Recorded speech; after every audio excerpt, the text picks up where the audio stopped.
Hello dear students, once again welcome to the chemistry lecture. હું જતીન પુરણ વૈરાગી ફરી એકવાર આપને આવકારું છું. મિત્રો, આપણે લોકો ધોરણ 11 માં ચેપ્ટર નંબર 5 એટલે કે દ્રવ્ય અવસ્થાઓ સ્ટેટ્સ ઓફ મેટર કરી રહ્યા છીએ. એમાં આજે ચોથો લેક્ચર છે. આજનો સેશન સ્ટાર્ટ કરીએ એ પહેલા થોડું આગળની વાત કરીએ તો અત્યાર સુધીમાં આપણે બેઝિકલી એવી ચર્ચા કરી ગયા કે દ્રવ્ય એટલે શું, એની મૂળભૂત અવસ્થાઓ ઘન, પ્રવાહી કે વાયુ. એમાં આપણે આ ચેપ્ટરમાં પર્ટિક્યુલર પ્રવાહી અને વાયુ અવસ્થાનો અભ્યાસ કરવાનો છે. ઘન અવસ્થા આપણે 12મા ધોરણમાં ભણીશું. આની સાથે સાથે આપણે કોઈ પણ પદાર્થ છે એમાં એના ભૌતિક અવસ્થા બદલાય તો એની રાસાયણિક પ્રક્રિયા ઉપર શું અસર થાય એની ચર્ચા કરી કે રાસાયણિક પ્રક્રિયામાં કાંઈ અસર ન થાય, હા માત્ર એના વેગ બદલાય. આ સાથે સાથે આપણે કોઈ પણ ઘટક કણો કોઈ પણ અવસ્થામાં પડ્યા હોય તો એમની વચ્ચે ચોક્કસ પ્રકારના આકર્ષણ બળો હોય. આ આકર્ષણ બળના કારણે એક ચોક્કસ બંધની રચના થતી હોય તો એ બંધના પ્રકાર વિશે ભણ્યા, જેમાં આપણે સહસંયોજક બંધને એનો સમાવેશ નથી કરતા, માત્ર આકર્ષણના કારણે બનતા બંધની ચર્ચા કરી. એમાં આપણે લંડન બળ, દ્વિધ્રુવીય આકર્ષણ બળ, દ્વિધ્રુવ પ્રેરિત દ્વિધ્રુવીય આકર્ષણ બળ, હાઇડ્રોજન બંધ, આવી બધી ચર્ચાઓ કરી. સાથે એ પણ ચર્ચા કરી કે અપાકર્ષણ બળો પણ કાર્યરત હોય. કોઈ પણ પદાર્થ હોય એમાં ઇલેક્ટ્રોન વચ્ચે કેન્દ્ર વચ્ચે અપાકર્ષણ બળો કાર્યરત હોય. એનો મતલબ કે દરેક પદાર્થમાં એમાં આકર્ષણ બળો પણ હશે, અપાકર્ષણ બળો પણ હશે, અને એમાંથી જેની માત્રા વધુ હશે એને આધારે નક્કી થાય કે એમાં ઘટક કણો નજીક છે કે દૂર છે. નજીક હશે તો એ પ્રમાણેની અવસ્થા ધરાવશે, દૂર હશે તો એ પ્રમાણે, મતલબ કે ઘન, પ્રવાહી કે વાયુ કઈ અવસ્થા બનશે એનો આધાર પણ આવા ઘટક કણોની અંદર રહેલા આકર્ષણ અપાકર્ષણ બળો પણ આધાર રાખતો હોય છે. હજી એક આપણે પરિબળ ભણીશું કે જેના આધારે નક્કી થઈ શકે કે પદાર્થ કઈ અવસ્થા ધરાવશે, વાયુ અવસ્થા હશે, પ્રવાહી અવસ્થા હશે કે ઘન અવસ્થા હશે. આજે આપણે સૌથી પહેલા ભણવાનું છે ઉષ્મીય ઊર્જા એટલે કે થર્મલ એનર્જી. હવે આમ મિત્રો તમે જુઓ ને તો થર્મલ એનર્જી એકદમ નાનકડો ટોપિક છે, એમાં બહુ મોટી વાત નથી, પણ શબ્દ ખૂબ અગત્યનો છે, સમજવા જેવો છે. તો સૌથી પહેલો ક્વેશ્ચન એ કે ઉષ્મીય ઊર્જા એટલે કે થર્મલ એનર્જી કહેવાય કોને, અથવા એ શું હોય, એ ક્યાં સંકળાયેલી હોય, શેના ઉપરથી મળતી હોય? તો કે સૌથી પહેલું એવું કહેવાય કે કોઈ પણ પદાર્થની ઉષ્મીય ઊર્જા તેના પરમાણુ કે અણુઓની ગતિમાંથી ઉદ્ભવે છે. ઉષ્મીય ઊર્જા છે એ શેમાંથી ઉદ્ભવ થાય તો કે એમાં રહેલા પરમાણુ અથવા અણુઓ એમની ગતિમાંથી, મતલબ કોઈ પણ પદાર્થ પડેલો હશે તો એમાં એના ઘટક કણો નાના પરમાણુ કયો કે અણુ કયો એ ક્યાંક હલનચલન કરતા હશે, ગતિ કરતા હશે, એક જગ્યાએથી બીજી જગ્યાએ ફરતા હશે પદાર્થની અંદર જ. અને એ જે ગતિ કરતા હશે ને એ ગતિમાંથી ઉદ્ભવતી ઊર્જા એટલે ઉષ્મીય ઊર્જા. શેમાંથી ઉદ્ભવે છે તો કે અણુ કે પરમાણુઓની ગતિમાંથી ઉદ્ભવે છે. અણુ કે પરમાણુની ગતિ થતી હોય એ દરમિયાન આજે આપણને ઉષ્મા છે એ પ્રાપ્ત થતી હોય એટલે કે ઉષ્મા ઊર્જા તરીકે ઓળખાય છે.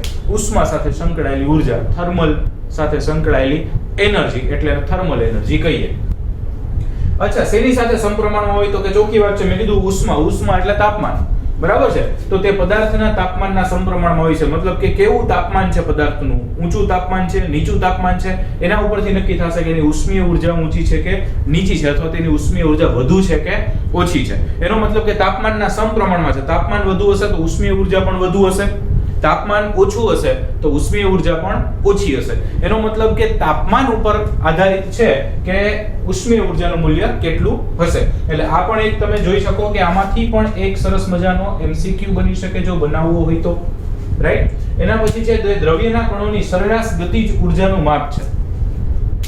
શેમાંથી મળે છે, ઉદ્ભવે છે તો કે ગતિમાંથી ઉદ્ભવે છે. એટલે એના ઉપરથી જ પાછો મુદ્દો લીધો છે કે દ્રવ્યના કણ એટલે પછી પરમાણુ હોય કે અણુ હોય એની સરેરાશ ગતિજ ઊર્જાનું માપ છે. કારણ કે એક સપોઝ તમે કોઈ દ્રવ્ય લીધું છે એમાં સપોઝ 5000 કણ પડ્યા છે, ઘણા બધા હોય પણ આપણે ઉદાહરણ લઈએ 5000 કણ છે તો એ 5000 કઈ એક સરખી ગતિ ના કરતા, અમુક સ્પીડમાં ગતિ કરતા હશે, અમુક ધીમી ગતિ કરતા હશે, અમુક ગતિ કરતા બંધ થઈ ગયા હશે, અમુક અથડામણ અનુભવશે, અમુક ગતિ કરતા વળી પાછા વિચલન પામીને બીજી કોઈ દિશામાં જતા રહે.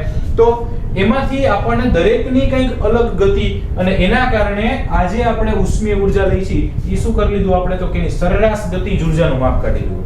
ઓકે, ઉષ્મા ઊર્જા છે એ શું છે તો કે દ્રવ્યના કણોની સરેરાશ ગતિજ ઊર્જા એનું માપ છે. એટલે કે જેટલા કણોની આપણને ફાઇનલ એવરેજ જે કંઈ ગતિ મળે છે એના આધારે આપણે ઉષ્મીય ઊર્જા મેળવતા હોય છે. અને તેથી તે કણોની હેરફેર માટે જવાબદાર છે. ગતિજ ઊર્જા છે તો ચોખ્ખી વાત છે તો એ કોની સાથે સંકળાયેલું હશે તો કે કણોની હેરફેર, હલનચલન સાથે સંકળાયેલું હશે. અને હલનચલન સાથે સંકળાયેલી ઊર્જા છે એટલે આ કણોની હેરફેરને થર્મલ ગતિ કહે છે. કેવી ગતિ કહેવાય તો કે થર્મલ ગતિ. ઉષ્મીય ઊર્જા સાથે સંકળાયેલી જે કણોની હલનચલન છે, કણોની હેરફેર છે, કણોની જે ગતિ છે એને થર્મલ ગતિ તરીકે ઓળખવામાં, થર્મલ એનર્જી સાથે સંકળાયેલી ગતિ એટલે થર્મલ ગતિ કહેવાય. થર્મલ એનર્જી સાથે સંકળાયેલી ગતિ એટલે એને થર્મલ ગતિ કહેવાય. તો બેઝિકલી આપણે એકદમ નાના નાના બે ત્રણ મુદ્દાઓ ડિસ્કસ કર્યા કે કોઈ પણ પદાર્થની ઉષ્મીય ઊર્જા તેના પરમાણુ કણોની ગતિમાંથી ઉદ્ભવે. એક નંબર 2 તાપમાનના સમપ્રમાણમાં છે, મતલબ તાપમાનની સાથે ચલનમાં હશે. દ્રવ્યના કણોની સરેરાશ ગતિજ ઊર્જાનું માપ છે અને તેથી જ તે કણોના ચલન સાથે સંકળાયેલી ઊર્જા છે એના માટે જવાબદાર છે. અને આ હલનચલન સાથે હેરફેર સાથે સંકળાયેલી ગતિ એને કહેવાય થર્મલ ગતિ. રાઈટ? સો આ ત્રણ મુદ્દાઓ છે, લખી શકો છો.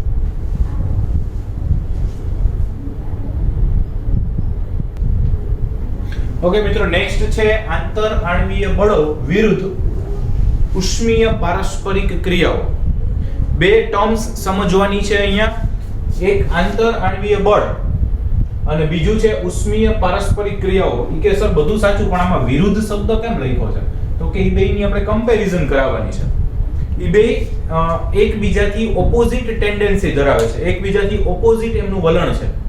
ઓકે, એક આપણે આ ચેપ્ટરમાં આપણે આગળ ભણ્યા પ્રમાણે આંતરઆણ્વીય બળ એટલે કે આંતરઆણ્વીય આકર્ષણ બળ. આકર્ષણ બળ છે એ સામાન્ય રીતે શું વલણ ધરાવતું હતું? તો કે એવું કહી શકાય કે આંતરઆણ્વીય આકર્ષણ બળ અથવા આંતરઆણ્વીય બળો અણુઓને નજીક લાવવાનો પ્રયત્ન કરે છે. શું કરે છે? ઈ અણુઓને નજીક લાવવાનો પ્રયત્ન કરે છે.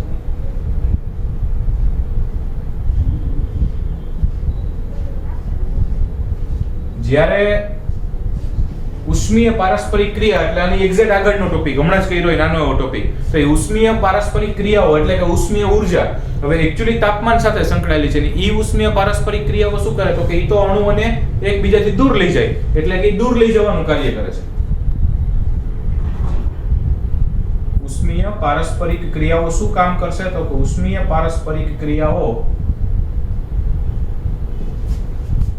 અણુઓને અથવા પરમાણુઓને અથવા ઘટક કણોને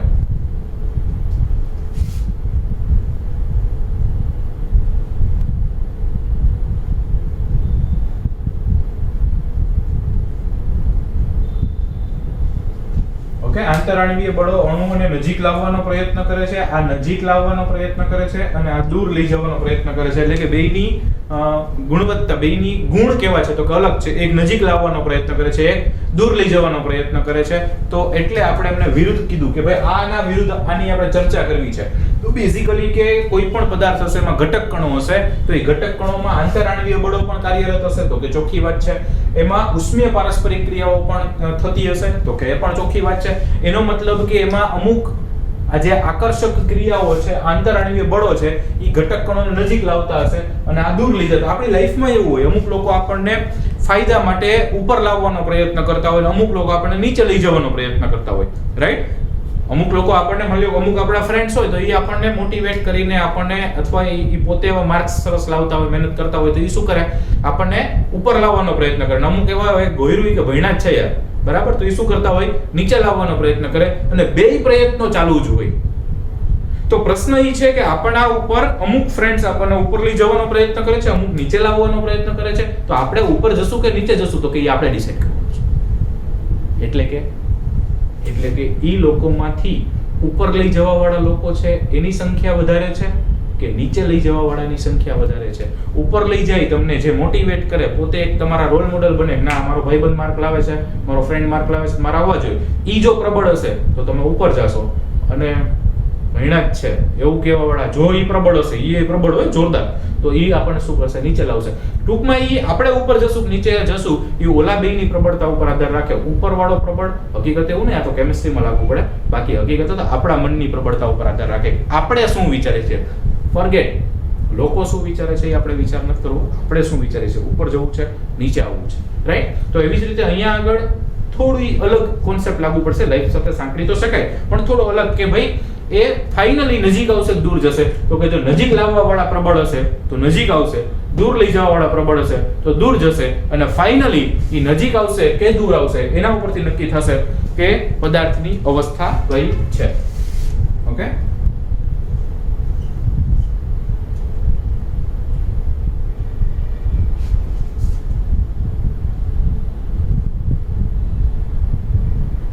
પદાર્થની અવસ્થા નક્કી થશે, પણ કોના ઉપરથી નક્કી થશે? તો કે આ બે ઉપરથી, આંતરાણવીય બળો અને ઉષ્મીય પારસ્પરિક ક્રિયાઓ, ઈ બેની માત્રા કેવી છે, ઈ બંનેની પ્રબળતા કેવી છે, એના ઉપરથી નક્કી થશે કે પદાર્થ ઘન બનશે, પ્રવાહી બનશે કે વાયુ બનશે. કે ઈ કેમ નક્કી થાય સર? તો કે બહુ ઈઝી છે.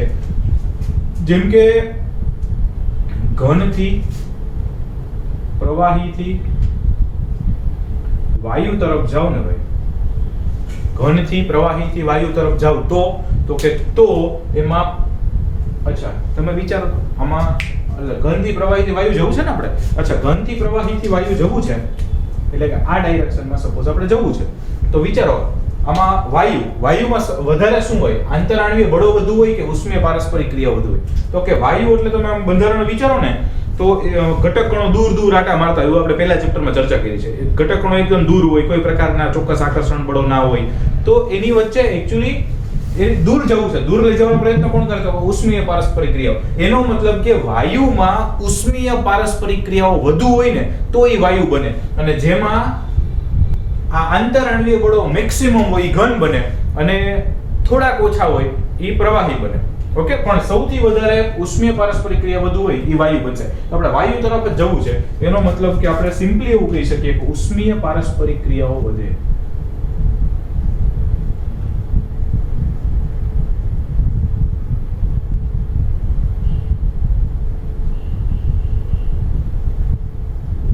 એક આપણે આ ચર્ચા કરી. બીજી શું ચર્ચા કરીએ? તો કે હવે ઊંધું જાવ, વાયુથી પ્રવાહીથી ઘન જાવ મિત્રો.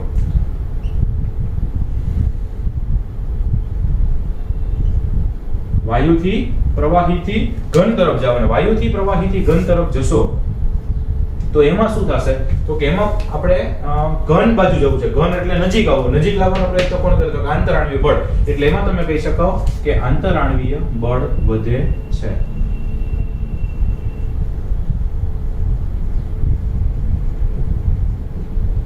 બરાબર છે? ઓમાં આંતરાણવીય બળની માત્રા વધશે, ઓમાં ઉષ્મીય પારસ્પરિક ક્રિયાઓ વધશે, અને એકચ્યુઅલી ઈ કેવું પ્રબળતા છે એના ઉપરથી નક્કી થાય ઘન છે, પ્રવાહી છે કે વાયુ છે. હવે આપણે આ ચેપ્ટરમાં આગળ ડિસ્કસ કર્યું એ પ્રમાણે માત્ર બે જ અવસ્થાઓ ભણવાની છે, વાયુ અવસ્થા અને પ્રવાહી અવસ્થા. ઘન અવસ્થા આપણે ઓલરેડી 12માં ભણવાના છીએ. તો અહીંયા આપણે શરૂઆત કરીએ વાયુ અવસ્થાથી. સો નેક્સ્ટ ટોપિક છે વાયુ અવસ્થા. હા, લખી શકો છો.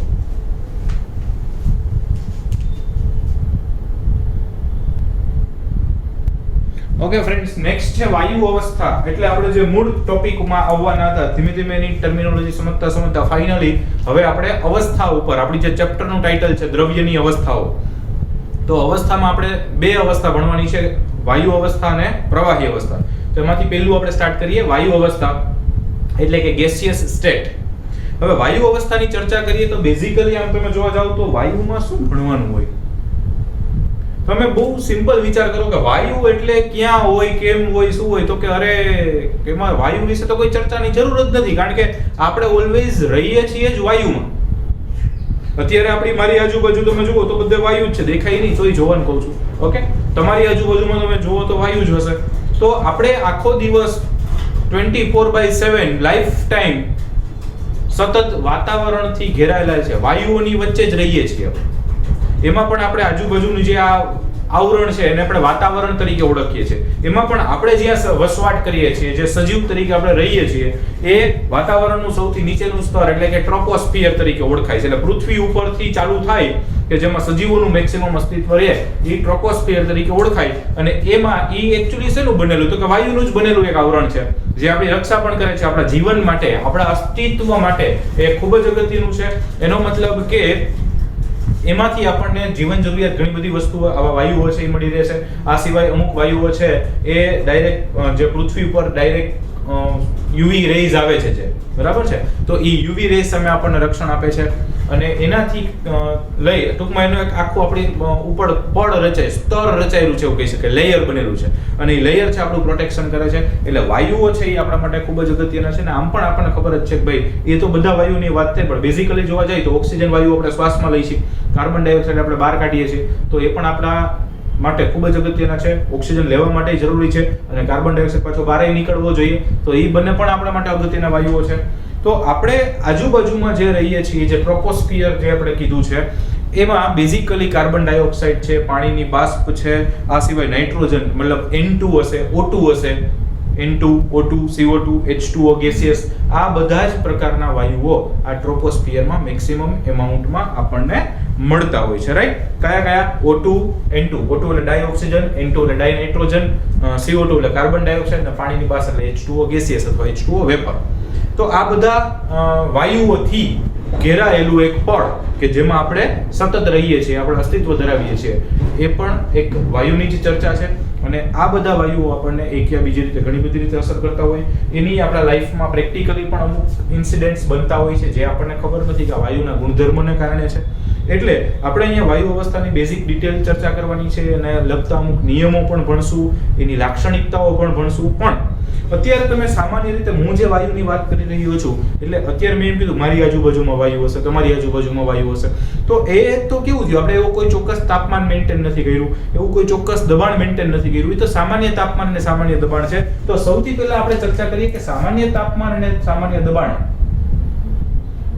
સામાન્ય તાપમાન અને દબાણ. હવે આપણે જાણીએ છીએ કે આપણું આવર્ત કોષ્ટક 118 તત્વોનું આખે આખું અત્યારે ભરેલું છે. હવે એમાં આપણે જોવા ગયા કે ભાઈ એવું કયું તત્વ છે કે જે સામાન્ય તાપમાન અને દબાણે વાયુ અવસ્થામાં સ્થાયી હોય અથવા વાયુ અવસ્થા ધરાવતું હોય. સામાન્ય તાપમાન અને દબાણે વાયુ હોય. એવું નહીં કે તમે એનું તાપમાન ઊંચું લઈ ગયા હોય, નીચું લઈ ગયા હોય, તાપમાન દબાણ ઘટાડ્યું હોય, એવું નહીં. એ નોર્મલ ટેમ્પરેચર, નોર્મલ પ્રેશર કરો તમે, સામાન્ય તાપમાન અને સામાન્ય દબાણ હોય ત્યારે એ વાયુ અવસ્થામાં હોય એવું આપણે ગોતવા ગયા. તો સામાન્ય તાપમાન અને દબાણ વાયુ અવસ્થા ધરાવતા માત્ર 11 તત્વો જ છે. કેટલા તત્વો છે? માત્ર 11 તત્વો જ છે. આખું આવર્ત કોષ્ટક જુઓ 118, તો એમાંથી માત્ર 11 તત્વો એવા છે કે જે સામાન્ય તાપમાન અને દબાણે વાયુ અવસ્થામાં અસ્તિત્વ ધરાવતા હોય છે. જોતા જઈ કયા વાયુઓ છે, રાઈટ? એક સમૂહ પહેલું છે, પછી એક સમૂહ 15 છે, એક 16 છે, એક 17 છે અને એક 18 છે. આવર્ત કોષ્ટકના સમૂહ લખ્યા છે મેં. આવર્ત કોષ્ટકના સમૂહમાં પહેલું 15 16 17 18 આ ચાર સમૂહના તત્વો છે. ઈ કાયમી વાયુઓ સામાન્ય તાપમાન અને સામાન્ય દબાણે પણ વાયુ છે.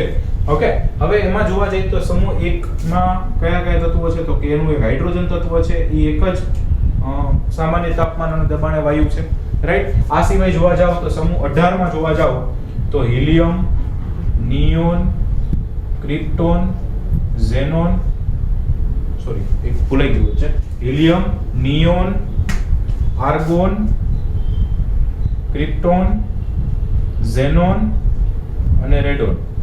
Helium, neon, argon, krypton, xenon અને રેડોન. મિત્રો નીચે કપાઈ નથી જતું ને? નહીં. સરસ. ચલો, તો helium, neon, argon, krypton, xenon અને રેડોન આટલા છે એ કાયમી વાયુમાં સ્થાન ધરાવે છે. આમાં નાઇટ્રોજન છે, આમાં ઓક્સિજન છે. અમને પણ આપણે બ્લેક પેન થી લખીએ તો કદાચ તમને દેખાવાનો ક્વેશ્ચન ન રહે. Helium, neon, argon, krypton, xenon અને રેડોન. ઓક્સિજન, પછી ફ્લોરિન અને ક્લોરિન. ઓકે, ગણો તો થઈ ગયા છે 1 2 3 4 5 6 7 8 9 10 અને 11. ફાઇન. તો આ 11 વાયુ તત્વો એવા છે કે જે સામાન્ય તાપમાન અને દબાણે પણ એ વાયુ અવસ્થામાં સ્થાયી હોય છે, વાયુ અવસ્થા ધરાવે છે. કયા? તો કે સમૂહ 1 નું હાઇડ્રોજન, સમૂહ 15 નું નાઇટ્રોજન, પછી નાઇટ્રોજન પછી લાઈનમાં નાઇટ્રોજન, ઓક્સિજન, ફ્લોરિન, પછી ક્લોરિન પણ વાયુ અવસ્થામાં અસ્તિત્વ ધરાવે છે. અને 18મો સમૂહ આખો helium, neon, argon, krypton, xenon, radon. આ 11 તત્વો એવા છે આ આવર્ત કોષ્ટકમાંથી જે કે સામાન્ય તાપમાન અને દબાણે પણ એ વાયુ અવસ્થામાં સ્થાયી બને છે, રાઈટ? આટલું લખો. આના પછી આપણે જોઈએ વાયુની લાક્ષણિકતાઓ શું છે, રાઈટ? લખી શકો છો.